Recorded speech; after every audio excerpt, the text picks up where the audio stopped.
are fevered with the sunset, we are fretful with the bay, for the wander thirst is on us, and our souls are in Cathay. There's a steamer in the harbor with her engines shot with fire, and our hearts have gone aboard her for the island of desire. En route to the fragrant isle of Java, we cross the equator, an imaginary line which has been drawn around the earth, midway between the north and south poles. Ships that cross the equator usually celebrate the event with appropriate ceremonies staged in honor of Neptune, the god of the sea.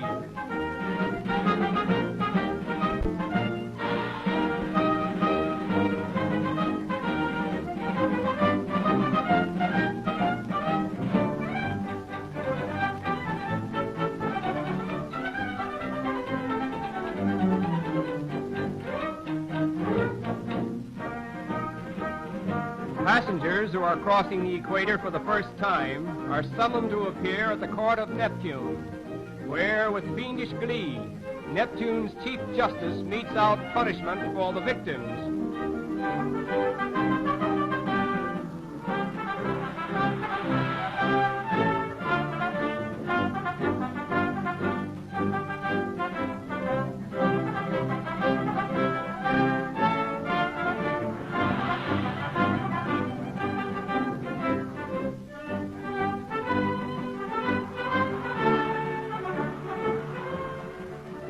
Those who submit to this initiation are awarded diplomas, which stipulate that they may cross the equator peacefully on all future occasions. This particular ceremony, however, did not work out according to rule, for the usual routine was suddenly reversed, and the whole court of Neptune was most unceremoniously thrown into the tank.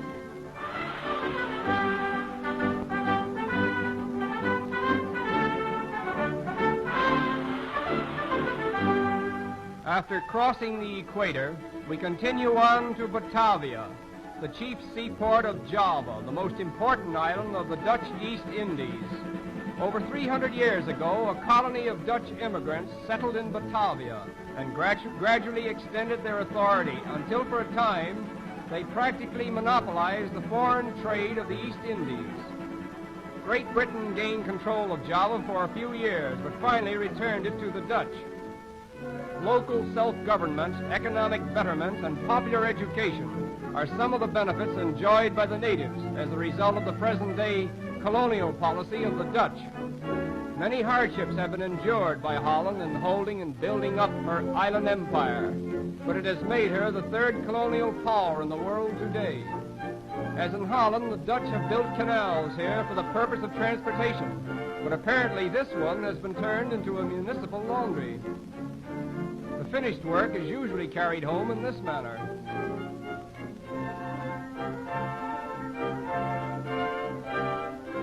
Practically every day in the week, this canal is thronged with men, women, and children washing clothes.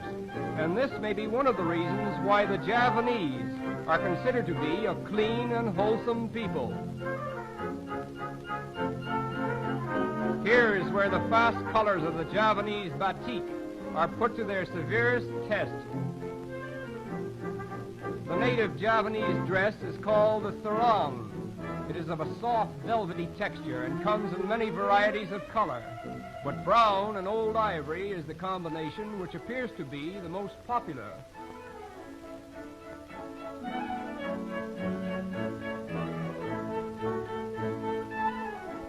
Java lies in the tropics under an almost vertical sun. Consequently, iced drinks are most refreshing. This drink is made of cracked ice, over which is poured a quantity of fruit juice.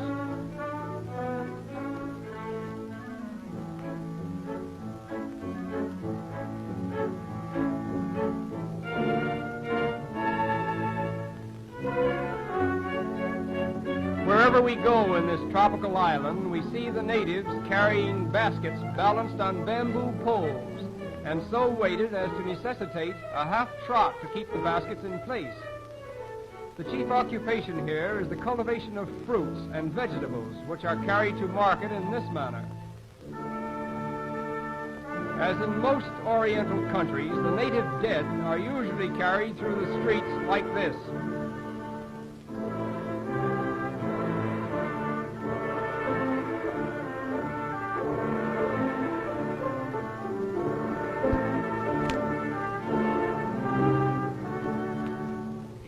older section of Batavia, we come upon a fishing village, where for a brief moment at least, we are obliged to forget that Java is known as the Fragrant Isle.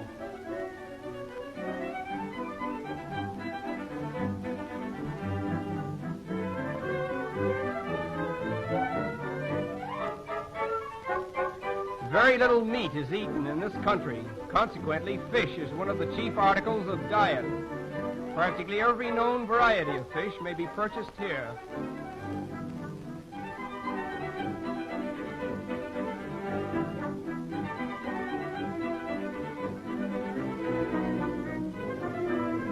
The great bulk of the population is distributed over the country in villages like this. As soon as a village grows to a considerable size, it sends off a score of families to start another community. Incidentally, Java has a population of about 700 people to the square mile, which makes it the most densely populated island in the world. In spite of the tremendous population, however, food is plentiful, the elements are seldom extreme, and the people as a whole seem to be quite contented. The Botanical Garden at Buitenzorg is a veritable paradise for the traveler as well as the botanist. In this lovely garden are assembled beautiful specimens of plants and trees gathered from all parts of the world. A mild and even balance of rain and sunshine and a fertile soil have made Java a natural garden for the cultivation of nature's most delicate plant life. Situated in the very heart of this exquisite garden is the estate of the Governor-General.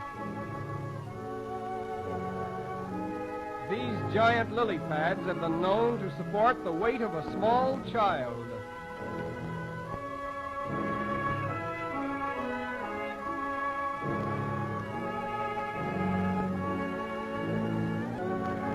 Not far from this beautiful garden is a tropical sea, constantly overshadowed by curtains of clouds.